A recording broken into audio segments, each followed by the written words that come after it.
Hey y'all, welcome to Rob Squad and the Creators. Today is going to be so much fun diving into the music with one of the greats. Before we get to the good stuff, we'll introduce ourselves. You're here with your girl Amber. And your boy Jay. And when we started our music reaction channel a few years ago, we listened to quite a few David Bowie songs because that is what our RSR family and everybody kept suggesting. Y'all kept recommended we get to David Bowie. And never did we think the man who collaborated with Bowie through almost his entire career would join us today. But what can I say? The power of positive thinking. So please welcome to Rob Squad and the Creators, the iconic, the legendary producer, Tony Visconti. Welcome to the channel. Hello.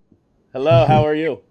Fine, I'm well today. It is an absolute honor to have you today. You know, Bowie, someone we absolutely love here on the channel. Like, we found out really about him 2 years ago is when we really started diving kind of down that rabbit hole. I find producing extremely interesting as well, right? Because there's so many moving parts that go into making a song, especially a Bowie song. Yeah. So I'm excited to see what you're bringing to us today. Okay. So when it comes to producing, you know, being a producer, what are some of the main things that, you know, people should know about? Because, you know, obviously the artists get most of the shine, the fame, but, you know, I feel like we don't know very much about the producer side of it. Well, like a director and a producer of a film, you never see those people. Right. You see the actors, right? And but something goes on behind the scenes. So I'm the guy who coordinates everything. And as being the person who coordinates everything, I have to know everybody's job. Because if I don't know their job, I'll sound like I'm talking out of my butt, you know. I've been a musician for 60 years. So, I mean, I'll say, try this chord, you know, and I always say try. I'm not the boss. I don't go in like gangbusters because that doesn't produce results. You know, if you don't want artists to freeze up, they're already nervous being in the studio. Every time an artist walks into a recording studio, they're nervous, you know. Really? I would have never guessed that. You had especially Bowie, like the confidence and, you know, so many of the artists that are able to get on the stage, you would never think that they would go in the studio and be nervous. Well, he'd be one of the least nervous people I've worked with. Yeah. And he didn't shake or anything. But he always had anxiety, you know, when he wrote a new album and he'd come in and bring in the songs fresh, or I'd go work with him outside of the studio. He really respected my opinion. And if I felt like he could change something, I'm one of the few people who could tell him that. Otherwise, you know, he would turn to someone. If someone made a suggestion to him, he would turn to them and be very kind of firm and say, why? You know, and you have to have an answer. And I learned that the hard way. Yeah. It's crazy because we know how creative, you know, Bowie is. And like now talking about this, like all the input you had, like the creativeness like comes to you as well. You know, we talk about this like an artist, just an overall artist. He is one of those that always comes to mind because of his creativity, because of the lyrics in his songs. So for it, you know, for now us to know more of what the producer does, y'all were literally a team there. Yes. Well, like myself, he knew a lot of things about making a record. He produced Lou Reed in the old days, and a lot of people. He was a producer in his own right, and he produced himself when he wasn't with me, and he worked with other producers as well. Now, I didn't mind that because I've recorded probably between 14 and 18 Bowie albums. If you want to take in the live recordings too, the live recordings were like probably 3 live. You know, actually on stage at Madison Square Garden and very exciting venues like that. So he would bring to the table stuff he learned from working with other producers and other artists. Same with me. I would go off and work with many other people. And then I would bring it all back home. You know, we'd come in and bring it all back home and tell each other what we've learned from working with other people. I love that. That is cool. It doesn't work with everyone, but he worked as hard as I did for our full careers, you know. I love that because it was like you guys kept learning, right? And kept having different avenues to explore. And then you could come back with all these new ideas and all these new sounds and create music together. I love that idea. Yeah, it was like going to the supermarket and picking different things. We brought a lot of stuff back to each other. And that's why we had such a healthy relationship. I would coach someone singing. I'm a good coach. And everybody, an actor, a singer, could use a good coach now and then. especially direction. And then if we hear a bass part, and our bass player is in some other city, I just pick up my bass and I play a bass part. I've been playing bass since I'm 15 years old. Yeah. It was a great relationship, which I've had with other people, but most of all with him. I've done so many albums with him. I probably worked with him the most in my whole life. See, from the outside looking in, he just seems like such an interesting guy, like such an interesting character. Now, what was he like that, obviously off the camera as well? It's a very interesting individual. He was, like right behind me, you could see right there, see where the ukulele is? Yeah, yeah. That's where David sat when he came here. Wow. And he would bring a huge book with him. And I would do a lot of the work, and he would tell me what he wants to accomplish and set up the microphone. And when I was busy doing all the technical stuff, he just opened a big fat book. And I said, "What are you reading about now?" And he'd say, "Oh, I'm reading a book about China." I go, "Oh, the country?" He go, "No, the little teacups made of China." And why would anybody want to do that? He was interested in so many things, and that's why he's so mercurial. He knew a lot about a lot of stuff. That right there is a great story. Just open up a huge book about China, about teacups. What are you reading? Oh. So I would have looked at what? Say that but it again? makes sense. Like once you hear it, you're like, okay, like I could see that. Oh yeah, but he seems like a person that has many interests. Yeah, but what I love the most is that the respect that had to be had between the two of you guys in order for you guys to work so well together and make such cool music together. For sure. Yeah. Well, Tony, we hear you have an amazing song for us today that we have not checked out yet. What song are you bringing to us? Let's play Ashes to Ashes. That came from an album I produced in 1979, 1980 with him called Scary Monsters. Scary Monsters, sober creeps. And we had a standing joke since we started working in 1967. We said, every time we went to the studio, we said, we're going to make this our Sgt. Pepper album. This is going to be the one where we're going to pull out all the stops and make our Sgt. Pepper's album. Yeah. And then we'd end up making a more average sounding album, not so diverse. So when we started this album with Ashes to Ashes on it, we said, this is going to be our Sgt. Pepper's for real. We're going to do it. And we did it. We pulled it off on this whole album called Scary Monsters. I'm excited to check it out now. If this is his Sgt. Pepper's, I'm ready to check it out. Well, every track is different. Every track will blow your mind, I promise you.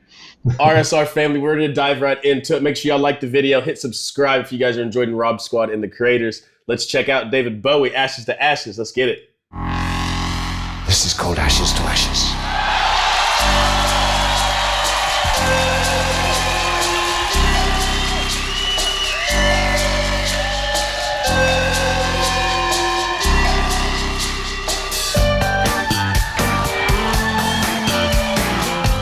Bass already.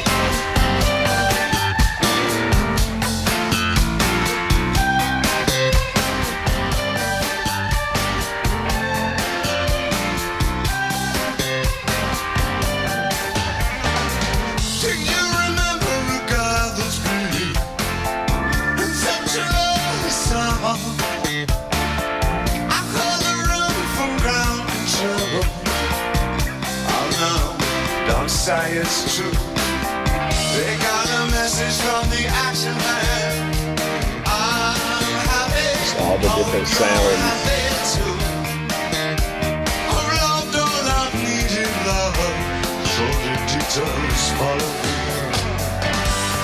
Shaking and nothing is killing me. There's pictures of jackals and synthesis. I ain't got no money, ain't got no hair.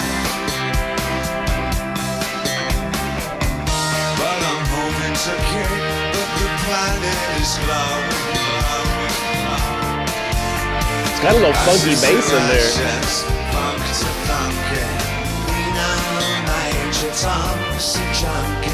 Strong out in heaven's high. Feeling an old-time love.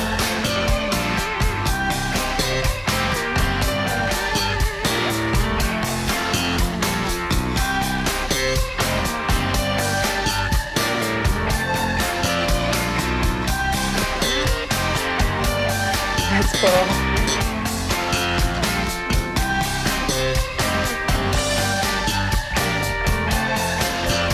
I absolutely love the funky bass that's there in the background. Thank you. It's cool. Like I said, you get a bunch of random stuff, but somehow the artist and Bowie makes it all make sense. Well, the rhythm section is they're called their short name is called DAM, D-A-M, because the drummer is a fantastic guy. He passed away, but his name is Dennis Davis. And he came to us a little bit before this album as a jazz drummer from, I think, either Harlem or the Bronx. And he was like in the studio with us, and he never played rock and roll in his life. And they came from the jazz world. So he just listened to the first song, and he fit in within the first 30 seconds. He was playing rock and roll, which he never played in his life. That's as a cool. jazz drummer. So he's holding the drumstick this way. The way, rock and roll guys go like that. Yeah. So wow, and he blew our minds. So he became an immediate member of the band. That's Dennis Davis. The A is Carlos Alomar, who joined us on the great Bowie album called Young Americans, which was a soul music album. We recorded in Sigma Sound in Philadelphia, and we were going to use the house band. And when they saw that David, I hate to say this, but they said he's a blonde white guy. They said, we're not going to play our black music. We're not going to back this whitey, So the band dropped us. They never did. We never did work with that beautiful, forget what they were called, that Philly house band. And we had to get our guys together. And Carlos came in and brought in George Murray, who's the bass player. He's from the Bronx as well. And Carlos and his wife, Robin Alomar. Carlos played rhythm guitar and some lead guitar, and Robin sang backing vocals like on Young Americans. Young Americans, Young Americans. You got the Young American. That's her singing in the background. We were blessed with this trio, absolutely blessed. And they came with us. This is about 5 albums in, and here they are, the original DAM members, still playing with Bowie on this fantastic album called Scary Monsters. I love that the title of the album and the feel of the song and even the video, it's kind of like a dreamy nightmare, right? Like that's what it feels like. And I love it because like with Bowie, I like when we go like to the spacey side of things. Like, and I swear I heard a reference. I know I heard a reference because at the beginning he said the paging part. And then he did say Major Tom, which is one of the spacey type of feel songs that I absolutely love. So I love that when we go into that side, but in this one, it does feel like that monster feel, but like the dreamy, creative, cool way that Bowie would go about it. So it's kind of like off the beaten path, but like when the music all comes together, it makes total sense. It sounds great. Yeah, he's looking a bit backwards when he mentions Major Tom, and he's trying to kill off Major Tom in this song. Oh, is he? Okay, I didn't catch that part. He's gone up to heaven high. Okay. That's another very poetic lyrics. I mean, you won't get them the first time you hear it. You have to listen to it and know a bit about his past and dealings with this. But this album was we were so thrilled when it came out, and everyone. This charted #1 in many countries all over the world. It was just a great album. Yeah. I thought this was the best one to pull Bowie tracks from, because about Ziggy Stardust. Mm-hmm. Everyone knows about that. That was he came into the world like that. But his later stuff, his fans are divided whether they like the newest album. Everybody wants him to make another Ziggy Stardust album. And he said, I never go backwards. I just keep moving forward. That's awesome. Mm-hmm. Yeah. Never go backwards. Let's get back to it. I'm gonna finish it out. Time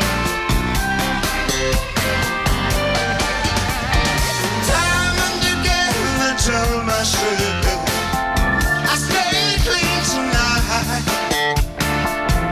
but the living weeds are following me. Oh no, not again. I'm stuck with a valuable friend. I'm happy, hope you're happy too.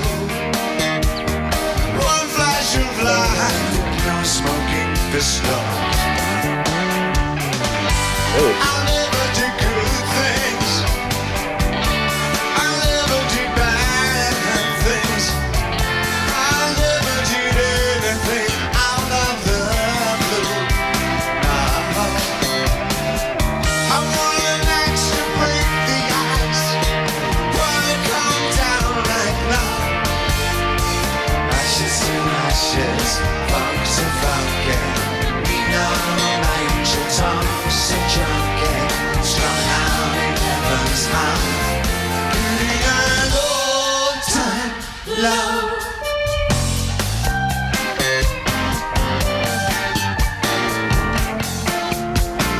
My mother said to get things done, you better not mess with Major Tom.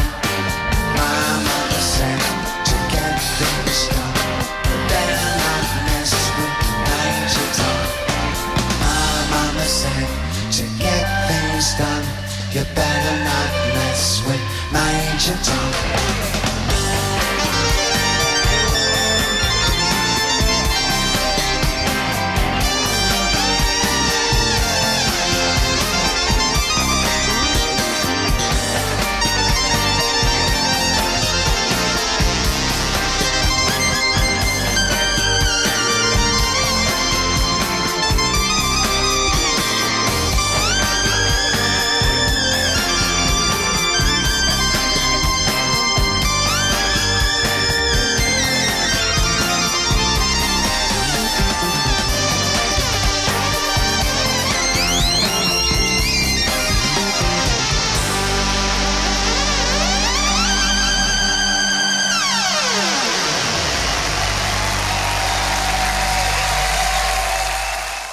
I definitely get what you mean. Like it had like that eerie kind of feel to it. Right, like Ziggy Stardust, like the space songs that I'm thinking of, that felt like you were floating in this crazy type of space. This feels like you landed on this like post-apocalyptic planet, and you know what I mean? And it's kind of scary, but it's kind of cool. I liked it. I loved the mix of the music and the extra kind of echo, I guess, after him when he was alone in the room. I felt it. I thought it made it feel a little more eerie. Had that like moodiness to it. No, great. Well, I'm glad you're picking up all the details. It makes my day. That was awesome. Like I said, David, I mean, he's very just poetic, like his down to every part of his lyrics. So my mama said, what was the exact lyrics? Because it was beautiful, but I'm paraphrasing, of course, when he said that his mama said at the end, you better not mess with Major Tom. Yeah, to get things done. To get things done, you better not mess with Major Tom.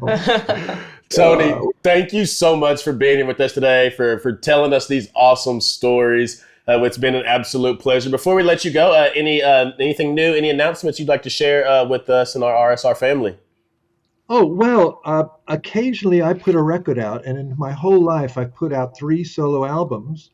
And my latest one, I could send you a photo of this later, but it's called Apollo 80. Oh, that's I like cool. that album art. Talk about, that's me in an astronaut suit. That's cool. Talk about Major Tom. While we're on I the got topic. a wonderful team of artists, the Formento duo, they're called. They designed this album sleeve. It's the best album sleeve I've seen in a long time. That's cool. Oh, mine. That is so cool, That is especially when you get awesome. closer to it. And we will put the link down in the description where we can purchase that album. RSR family, make sure all of you guys go get it. We're definitely gonna get it so we can put it up on our back wall. But again, Tony, thank you so much for being here with us today. RSR family, as we always send you out of here, we love you, we thank you, we appreciate you. And remember, every day that y'all wake up, it is a blessing and that you are blessed. And for your new family members, to hit the subscribe button down below. Y'all have a goal every day just like we do. Let them know, Ma. All right, y'all. Together we can spread so much light and love by just going out in this world, putting our best foot forward, and just trying to make somebody smile. We love y'all. Till next time, we'll see you guys later. Thank you, Tony. Okay, bye-bye. Ashes to ashes, funk to funky. We know Major Tom's a junkie, strung out in heaven's high. We got old time love.